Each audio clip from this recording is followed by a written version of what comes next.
So hello everyone, good morning. सर्व विद्यार्थ्यांचं मनपूर्वक स्वागत.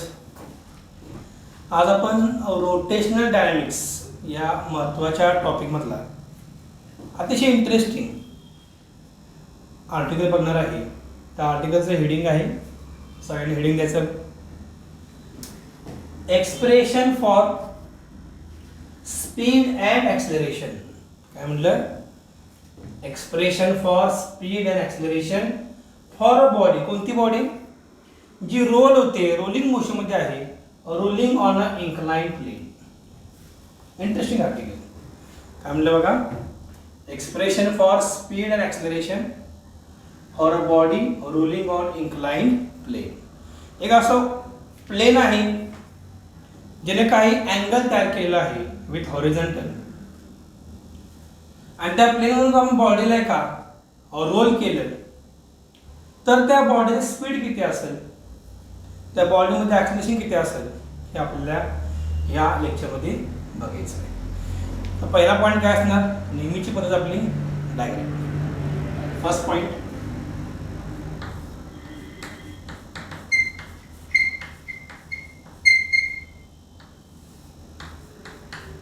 Diagram. So will draw diagram simultaneously. आता आपण प्लेन दाखवूया. ड्रॉ अलॉंग विथ मी.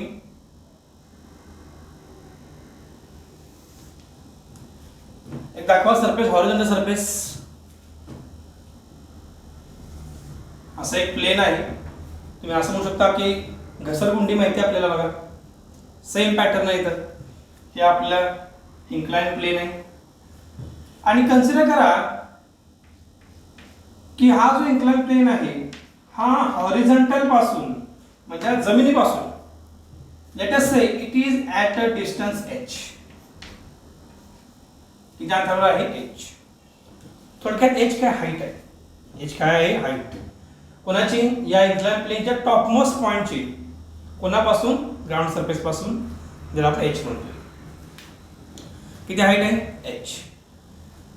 आपल्या सोयीसाठी आपण एक बॉडी दाखवूया. Let us say body is the form of spherical shape. कोणत्या शेपची बॉडी आहे? स्फेरिकल शेपची body. Look at the diagram.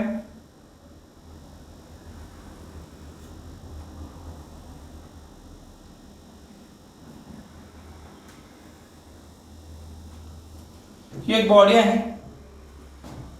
He roll येते, रोल म्हणजे ही बॉडी अशी डाऊन येणार because of gravity. Centre of या बॉडीचा. ओके, आपण असं म्हणूया रेडियस जी आहे बॉडीची त्याला आपण आर म्हणूया. आर काय? Radius of the sphere. बॉडीचा आकार स्फेरिकल आहे. ठराविक अंतरानंतर लेट अस से हा सेंटर जो आहे की जेव्हा body move in the downward direction, why it is going to move in downward direction? Because of gravity. Gravity of body खाली येणार. आपण असं गृहीत धरूया की ठराविक वेळेनंतर बॉडी या पोझिशनला पोहोचलेली आहे, म्हणजे ग्राउंड सरफेसवर पोहोचलेली आहे. शो ही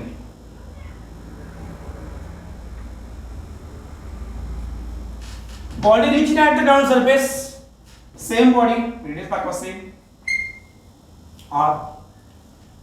असं गृहीत धरूया या बॉडीनं अंतर किती कव्हर केले. Let us say the distance covered by the body is R. R already आपण वापरलेला आहे. आपण म्हणूया डिस्टन्स एस म्हणूया. Let us say S.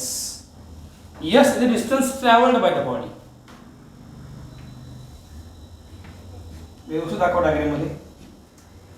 S काय आहे? Distance travelled by the body. Body या दिशेने मूव्ह होते. आता आपण अँगल बघूया. किती अँगल आहे इन्क्लाइन प्लेनचा?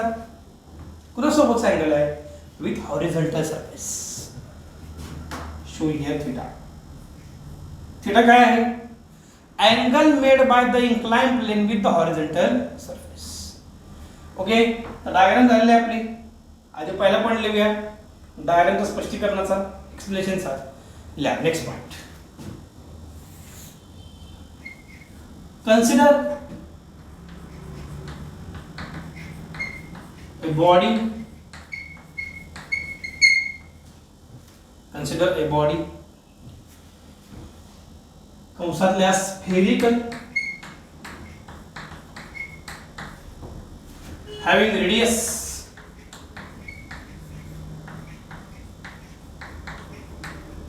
capital R, radius capital R, आणि मास म्हणूया बॉडीचं कॅपिटल एम आहे, अँड मास कॅपिटल एम काय, मास आहे बॉडीचं. ओके, पुढचा मुद्दा बघा. आता एक कॉमन सेन्सचा पार्ट आहे किंवा सिंपल लॉजिक आहे. तुम्ही जर डायग्राम मध्ये बघितलं तुम्हाला राईट अँगल ट्रायंगल मिळते बघा. हा काय आहे, राईट अँगल ट्रायंगल आहे. नाव देऊया आपल्या सोयीसाठी.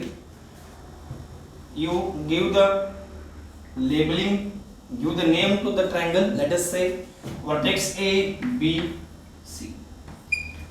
एबीसी हा काय, राईट अँगल ट्रायंगल आहे. द्या new line. Consider a right angle triangle ABC. आपण एक राइट अँगल ट्रायंगल विचारात घेतलाय, त्याचं नाव आहे ABC. Use trigonometric function, let us say sin theta. आपल्याला sin थीटा घ्यायचा आहे. मग काय ना सांगा बरं. sin थीटा इक्वल टू, विचार करून सांगायचं. साइनचा फंक्शनचा फॉर्म्युला काय, फ्रंट डिवाइडेड बाय हायपोटेनस और अपोजिट बाय हायपोटेनस. ह्याच्या फ्रंटची साइड कोणती आहे, h. सो काय ना सांगा मग h. What is that, hypotenuse. हे अंतर आहे बघा, s. हा काय हायपोटेनस आहे पूर्ण. Look at the diagram. हा s आहे, मग इथं काय येणार s. आता h बाजूला काढा. मग h काय ना सांगा बरं. h equal to s sin theta. h काय ना, s sin थीटा ही ब्रॅकेट करतो. ओके, s म्हणजे काय, अंतर कव्हर केलेलं. तर इक्वेशन नंबर 1 म्हणूया, पुढे आपल्याला लागणार आहे. ठीक आहे, new line. We know that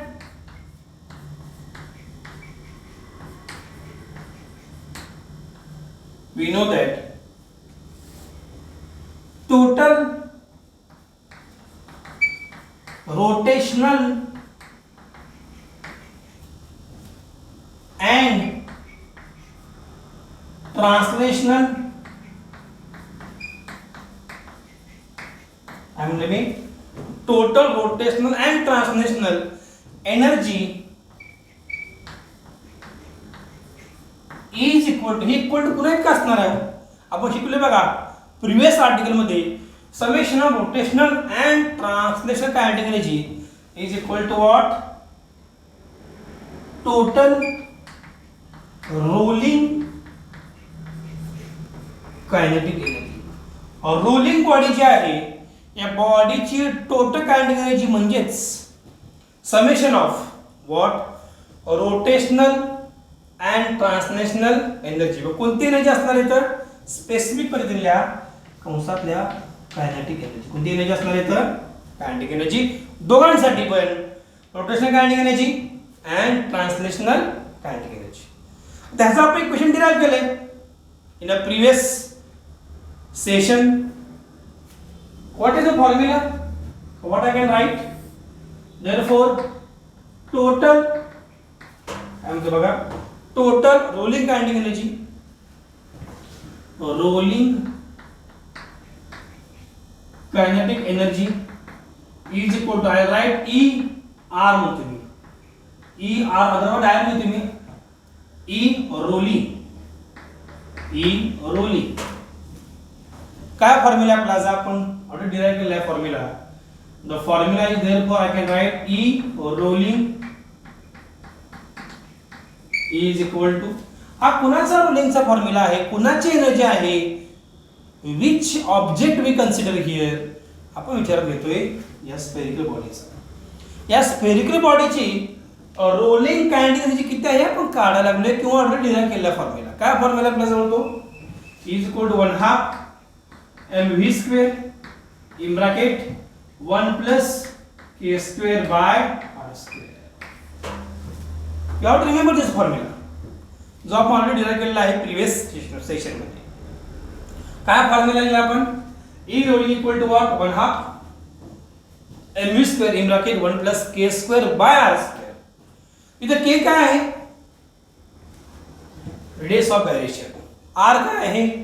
radius of object. इथं ऑलरेडी आपण लिहिलेलं आहे दाखवलेल्या डायग्राममध्ये. Radius of the spherical shape body. त्यासोबत v दाखवलेलं आहे. v म्हणजे काय? Linear velocity. कोणती व्हेलॉसिटी? Linear velocity. एका सरळ रेषेमध्ये जर एखादी बॉडी मूव्ह होत असेल त्याचा वेग म्हणजे we can show in the diagram also. v like this. m म्हणजे काय? Mass of the body. Already आपण सांगितलेलं आहे capital M is the mass of the body. बघा दुसऱ्या पण लिहिले आपण capital M is the mass of the body. आता आपल्याला law of conservation of energy वापरायचं आहे. लिहा नेक्स्ट पॉइंट.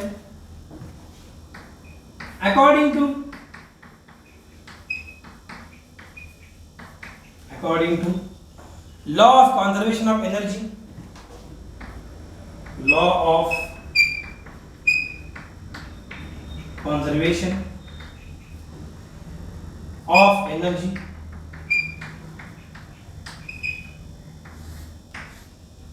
काय म्हणतो का आपण? Law of conservation of energy वापरूया.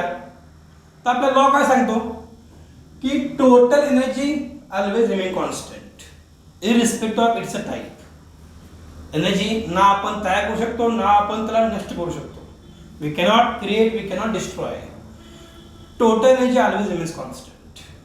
डायग्राममध्ये बघा, जेव्हा ही बॉडी पॉइंट सी जवळ असणार डायग्राममध्ये बघा, तेव्हा ह्या बॉडीमध्ये काय असणार? Gravitational potential energy. लक्षात ठेवा, अतिशय महत्त्वाचा पॉइंट. ज्या ज्या वेळेस तुम्ही ठराविक हाईटवर जाता, उंचीवर जाता, तेव्हा पृथ्वीची ग्रॅव्हिटी जी आहे तुम्हाला खाली खेचणार आहे. पण तुम्ही त्या हाईटवर पोहोचण्यासाठी या बॉडीने बघा ए पॉइंट पासून सी पॉइंटकडे जाण्याच्या प्रवासामध्ये या बॉडीने काम केलेलं आहे. कोणाविरुद्ध? Against gravity of the earth. मग ज्या ज्या वेळेस वर्क केलं जातं against of any force there is energy. त्या सिस्टीममध्ये एनर्जी स्टोअर होते आणि त्यालाच म्हणतो आपण gravitational potential energy of the system. तर आपण इथे काय लिहू शकतो? Therefore gravitational potential energy is equal to काय म्हणतो बघा, या पूर्ण सिस्टीमची म्हणजे या स्फेरिकल शेप बॉडीची ग्रॅव्हिटेशनल पोटेन्शियल एनर्जी आहे. पी म्हणजे काय? Potential energy. हे कुणात काय असणार आहे? It is equal to E rolling. कुणात काय असणार आहे? E rolling. ही विसरू नका, अतिशय महत्त्वाची step. Equal to what? E rolling. आता आपला फॉर्म्युला माहित आहे ग्रॅव्हिटेशनल पी चा mgh. पोटेन्शियल एनर्जीचा बेसिक फॉर्म्युला काय? mgh. ओके. आता आपण आपल्या सोयीसाठी आपण इथे स्मॉल एम सिम्बॉल वापरला आहे, पण जनरल फॉर्म्युलामध्ये आपला सिम्बॉल काय येतं? आपल्या केसमध्ये capital M. Hence I can write capital mgh. ठीक आहे, पाठ करायची गरज नाही. जनरली आपण स्मॉल एम म्हणतो, परंतु स्पेसिफिक दिले आपण capital M is the mass of the body. Hence I write here capital M g into h equal to काय फॉर्म्युला सांगा आपण? 1/2 ला 1/2 as it is mv square into in bracket 1 plus a square by r square. हे विसरू नका, अतिशय important step आपण लिहिलेले इथं. काय म्हणलं बघा, mgh equal to 1/2 mv square in bracket 1 plus k square by r square. Okay. आता कोणत्या टर्म्स कॅन्सल थोडं बघूया आपण. 20 terms are going to cancel. काय बघू एव्हरीबॉडी?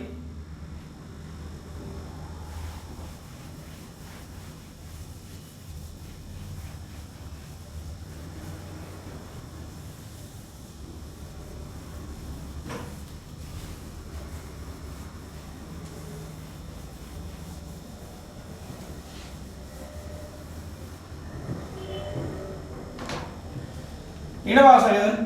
आता या इक्वेशन मध्ये बघा कोणती टर्म कॅन्सल होते? If you see this m is cancel. बरोबर आहे बघा, हे m आणि m इथलं कॅन्सल झालं. राहिले काय बघा, gh equal to 1/2 v square in bracket 1 plus k square by r square. Leave term as it is. काय तर बघा मी इथे लिहितोय बघा, g into h is equal काय येणार बघा 1/2 as it is into v square in bracket 1 plus k square by r square. बरोबर आहे. आता यातून आपल्याला v काढायचं कारण मेन टार्गेट काय आपल्या आर्टिकलचं our interest to calculate speed and acceleration. आणि स्पीड काढूया. मग काय ते पहा यातून जर मी v काढलं बाजूला तर काय ते बघा 2 इकडे शिफ्ट होणार. तर what will be the changes therefore I can right 2 times gh बघा ही 2 इकडे गेला काय ना 2gh इक्वल टू काय ना v स्क्वेअर इन ब्रॅकेट व्यवस्थित स्टेप बाय स्टेप जाऊया पुढे in bracket 1 plus k square by r square. अतिशय इंटरेस्टिंग फॉर्म्युला येणार आहे. आता ही जी टर्म आहे पूर्ण 1 plus k square by r square याला शिफ्ट करा to the left hand side. तर काय ते पहा देअरफॉर v इकडे लिहितो बघा सांगितलं बघायचं बोर्डकडे target v square equal to 2 times gh divided by काय म्हणलं बघा 2 times gh डिवाइडेड बाय ही जी टर्म आहे it will go to denominator as it is with complete bracket. हा पूर्ण ब्रॅकेट जो आहे it will go to denominator. Okay मग काय ना सांगा divided by 1 plus k square by very interesting. आता आपल्याला v काढायचा स्पीड म्हणजे काय v काढायचं but take square root on both side. मग काय म्हणते पहा therefore v equal to under root 2 times gh divided by 1 plus k square by r square bracket टाकते बघा. हे झालं बेसिक फॉर्म्युला कशाचा speed of the body which is rolling down on inclined plane. काय फॉर्म्युला आहे v equal to under root 2gh divided by 1 plus k square by r square. k square by r square ही एक separate fraction आहे. हा काय एक separate fraction काढलेला आहे. Okay so this is all about speed. Now our area of interest to calculate acceleration. काय काढायचं आपल्याला आता ॲक्सिलरेशन. ओके तर ॲक्सिलरेशन करता कोणकोणते इक्वेशन लागणार थोडं समजून घ्यायचा प्रयत्न करा. We are interested in this equation equation number 1 that is sin theta equal to h by s. ह्याच्यात आपण काय काढलं h equal to s into sin theta हे इक्वेशन लागणार आहे आपल्याला. आणि ऑलरेडी आपण हे सेकंड इक्वेशन जे काढलेलं आहे v equal to under root 2gh divided by 1 plus k square by r square हे इक्वेशन आपल्याला लागणार आहे. तर त्याकरता for ready reference I will keep this equation as it is by giving the number 2. Let me equation number 2. Okay, yeah, new line, next point.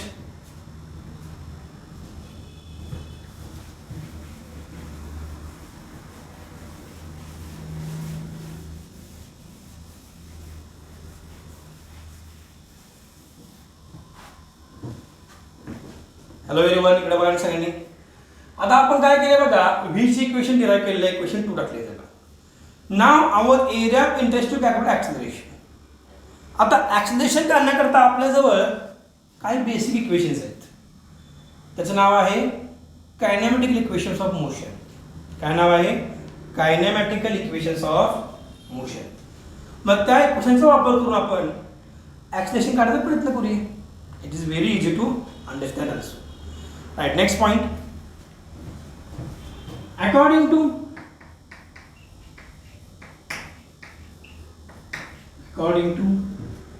kinematical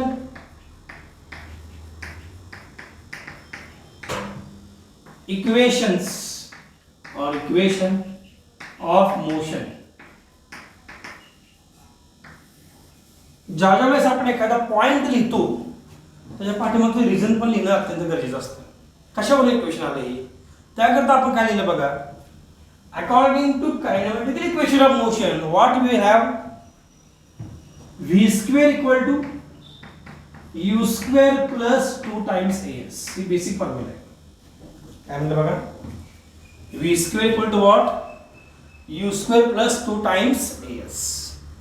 आता तुम्हीच मला सांगायचं आहे की इनिशियली जी बॉडी आहे बॉडी ॲट पॉईंट सी, ज्यावेळी point C जो बॉडी असणार आहे तेव्हा त्या बॉडीचा वेग किती असणार आहे? इनिशियल स्पीड 0 असणार ना, because initially body is at rest. Body कशामध्ये आहे? रेस्टमध्ये आहे. Then what we can write here, put u equal to 0. काय u इक्वल टू 0 आहे? u म्हणजे काय? Initial velocity. u म्हणजे काय? Initial velocity. मग त्याकरता u म्हणजे काय लिहिलं आपण? 0. कारण बॉडी सुरुवातीला स्टेशनरी आहे, स्थिर आहे. Put the value in the above equation. Then what we have? Therefore, v square equal to again 2 times as. काय अडचण? Very easy to understand. u ला काय ठेवलं मी? 0.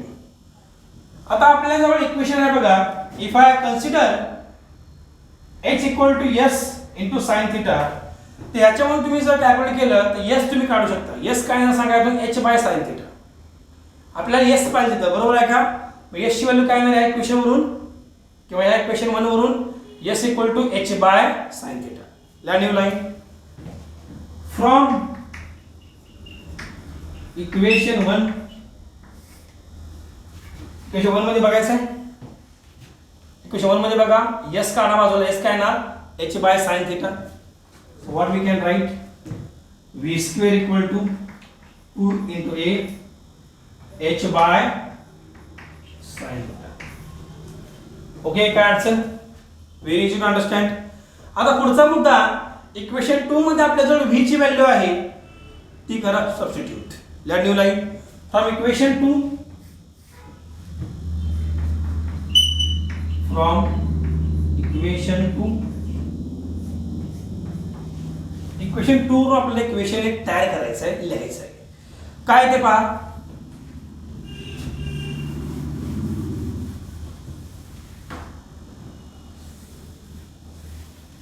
Very easy to understand. आपल्याजवळ v ची व्हॅल्यू आहे, इथं v चा स्क्वेअर आहे म्हणजे हा जो सिम्बॉल आहे स्क्वेअर रूटचा तो फक्त रिमूव्ह होणार. मग काय ना सांगा. इकडे बघा, फ्रॉम इक्वेशन 2 इथून इकडे शिफ्ट होते पहा here. So here v square म्हणजे काय ना, हे फक्त रूट निघून जाणार. मग काय ना 2 times gh divided by 1 plus k square by r square equal to as it is. काय केलं बघा मी, रूट सिम्बॉल येऊन गेलं. राहिलं काय? 2gh 1 plus k square by r square equal to काय बघा राईट हँड साइडला. तर बघा 2a. Okay, 2a into h by sin theta into h by sin theta. आता कोण टर्म्स कॅन्सल होतात बघा बरं.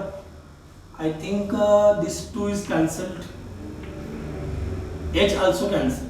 h बघा तो कॅन्सल होतोय. मग राहिले काय बघा बरं. I want which value? I want acceleration. तर काय मिळते बघा आपल्याला acceleration. Therefore I can write a equal to, ह्यातून फक्त a बाजूला काढा. हे 2 कॅन्सल झालं, 2 कॅन्सल झालं, h ला h कॅन्सल.